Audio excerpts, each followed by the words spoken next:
everyone, and welcome back to my channel. I am Oddfell, and today I'm bringing you guys another awesome statue unboxing. Now, this one is what I'm very excited for, and I know I say that every time, but I'm always excited to unbox new things. This one I'm especially excited for because I actually pre-ordered it for my birthday last year, and I am just getting it because I think between the global panini and between just the time it takes between pre-order and the statue becoming tangible, it's taken a while. And it is the 10th scale Jean Grey statue from Iron Studios. This will be my first statue from Iron Studios, but based on all the cool stuff they've been announcing, probably not my last.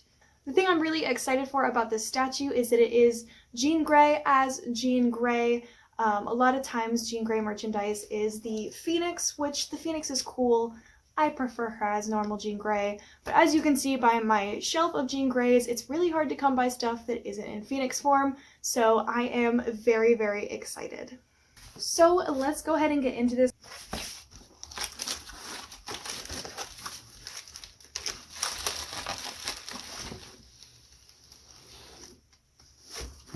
Okay.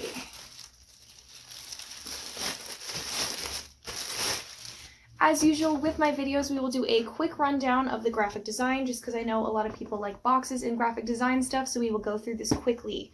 Now, most of the box is matte except for Jean and the bottom text. It is a close-up of what the statue is going to be. In the corner it says the art scale is 1/10, and we have the Iron Studios logo as well as our Marvel Comics logo. Beside here, we just have our basic Iron Studios symbol as well as Jean Grey, and the bottom also says Iron Studios. The back is pretty simplistic as well, only the bottom is glossy, and we see a full image of what the statue is going to be.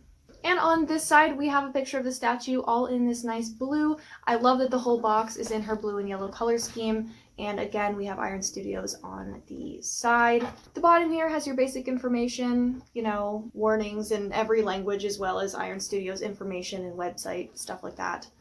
And then our top in a beautiful yellow gloss, we have the X symbol as well as Jean Grey's name, and the rest is in a nice matte blue.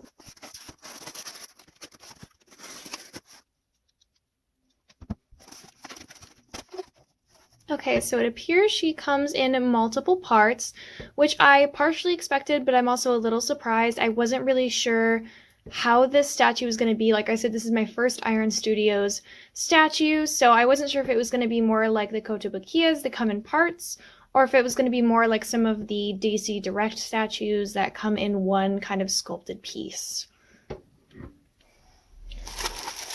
So let's start with this. I think that this is going to be the base.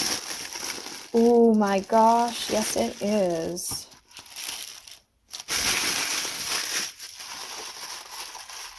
Here we've got pieces of very fancy like kind of door, which could be kind of Hellfire inspired, or it even could be kind of Xavier's Mansion inspired. Either way, it's really cool. And we've got this really nice pinkish purple psionic fire that's kind of going to be exploding from her as a base. The quality of the paint on the wood itself is already really, really impressive, and I'm a sucker for these kind of clear resinous bases, as you can see by a handful of my Phoenix and even some of my Wanda statues. Ooh, okay, so this looks like it is her headpiece. I really like this face sculpt. It's really simple, kind of more of a realistic face. I think sometimes the statues have this very hyper feminine proportion that looks cartoonish, but this looks really realistic. She has kind of a strong jawline and a really nice nose line. I like the slight makeup and the blush on her cheeks, and the hair sculpt is really, really pretty. I am always a sucker for the windswept look. I tend to prefer it. So these are probably going to be her arms. We can take a quick look at these. The padding on her suit is very interesting. If we can come back and focus here, there we go. I love the padding on her suit as a cosplayer. I've looked at her 90s suit so many times, and I love when statues kind of take liberty and add to the details that are given as a base of some of these costumes. Because when you're bringing them into 3D, you can kind of add some lines and details to make them really interesting to look at with their seam lines and with their armor. Let's grab her other arm here. So we've still got the padding and we've got the gauntlet. This is going to be her blasting hand, clearly. So yeah. So let's take a look at her body. Okay. So first of all, already loving that her feet have treads almost like a sneaker. In the Jim Lee era, she has flats. So I kind of really dig that they gave the sneaker bottom. Instead of the traditional kind of just smooth bottom foot that spider suits have, this feels a lot more practical and a lot less like she's just wearing fabric on her feet. This makes it feel a lot more like shoes, and I really like that detail. Her hip pads are also really cool. Like I was saying, when you look at this costume, there are hip pads on it, and I think that the way that they've done this makes it look a lot more sleek and modern in a way that is convincing and not just like she has strange squares along her hips. I love the shade of blue they picked as well, and I love the kind of stitch lines they've given that and the belt, and I like how the belt appears to be a little more metallic than the fabric. So let's go ahead and build her. Sometimes these clear ones, it's really hard to see where the pegs actually are. So there's that. That snapped in super fast. Wow, that's nice. So let's do her arms next. These pieces are really snapping in easily, but also not feeling like they're popping out. I know sometimes the kotobukiyas, they're so hard to get in, but then I feel like they're definitely in. These ones snap in almost so easily that I'm like double checking all of them, but they seem pretty firm. They don't feel like they're gonna fall out or anything. I still would be careful with them, but they feel pretty solid. Oh, is that why? I think they're magneted. Yeah, okay, so I think this is a magnet, because this one I really felt it, and you can kind of see the magnet circle in her arm there as well. So yeah, that's why they're fitting so well. The base had a peg, but these arms are just, you can kind of watch here. So yeah, they're magnets. That's cool. That explains how well they're staying in. I like that a lot. So there's our kind of cool psionic arm pose. And this one feels more like a kind of kotobukiya joint. I don't believe there's a magnet in this one. Oh, well, maybe there is. Doesn't feel quite as much like the arm as far as wanting to just immediately snap in, but I think there is a magnet in the head as well, so that's really cool. So here is our statue, and I will see you guys again over in the chair, and we will continue to talk about this. Okay, so here she is completely built, and she is so pretty. I'm so excited to have my first 10th scale Jean Grey statue. I know it's crazy. I think my Bishojo one is the closest I have, but she's so anime I don't really consider her to mesh with my other 10th scales, so I don't know how it's taken me this long, but I am very excited to have my first Jean Grey 10th scale in my collection. Now, as far as my thoughts on this actual statue go, I think the base is immaculate. The painting on the wood fragments and the bricks and the stone is honestly way better than it has any right to be. Even the pieces that are pretty much going to be hidden unless you have a mirrored case are just simply outstanding. You can tell they did a whole bunch of color washes to get the broken wood effects, and it wasn't just slapping on a single color and moving on to the next. There's actually a bunch of care put into this base, and it shows.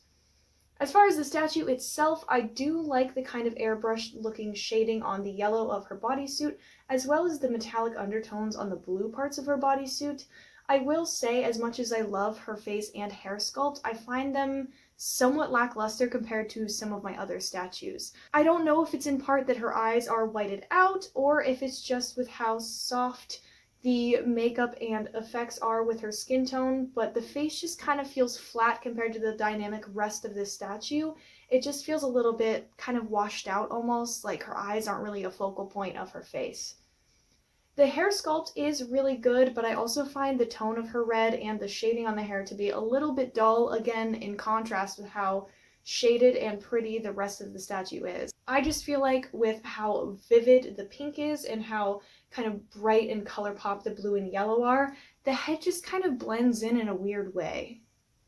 I do really like how all of the body parts magnet in. It gives a little bit more stability, but overall this statue is still pretty lightweight.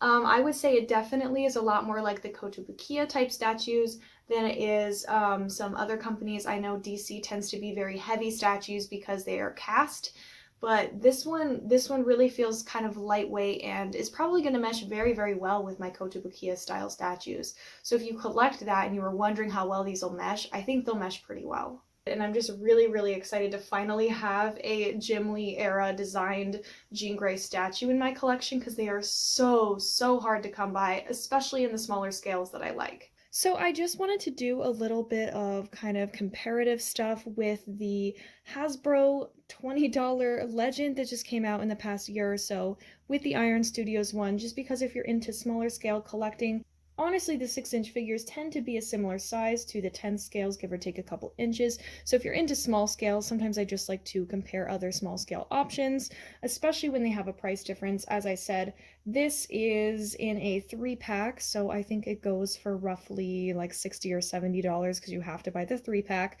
but Legends tend to be in a $20 price range, versus this statue, which is in the $100 to $200 price range. It's been a year since I bought it, but I want to say it was around $150. Now, I think the paint job on the outfit and the costume and the details on the costume are obviously much, much better on this statue. Not only that, but you get a base and a really cool pose. However, this one is articulated, and I would actually go as far to say I think I prefer the face painting and the hair sculpt on the Hasbro one.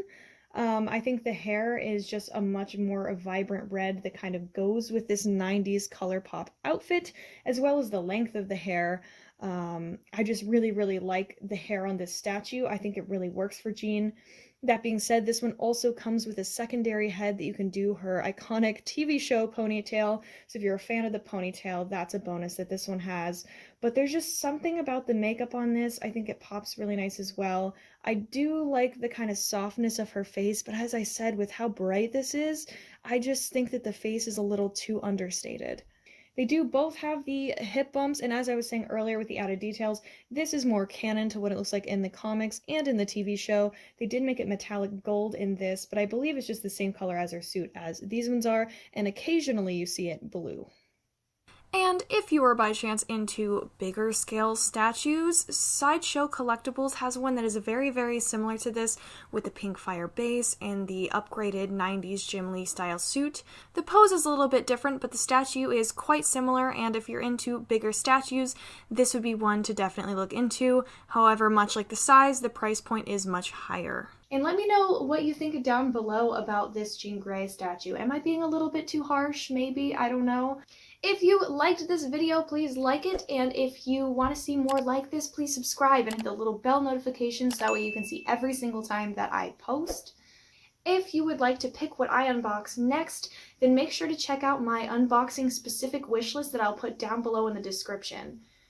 Obviously, there is no obligation to take a look or buy anything, but if you really want me to unbox a certain thing, make sure to check it out. And if you would like to support this channel as well as my cosplay, make sure to check out my newly launched Patreon, where you can see behind the scenes content, early access YouTube videos, works in progress, as well as exclusive photo sets and much more.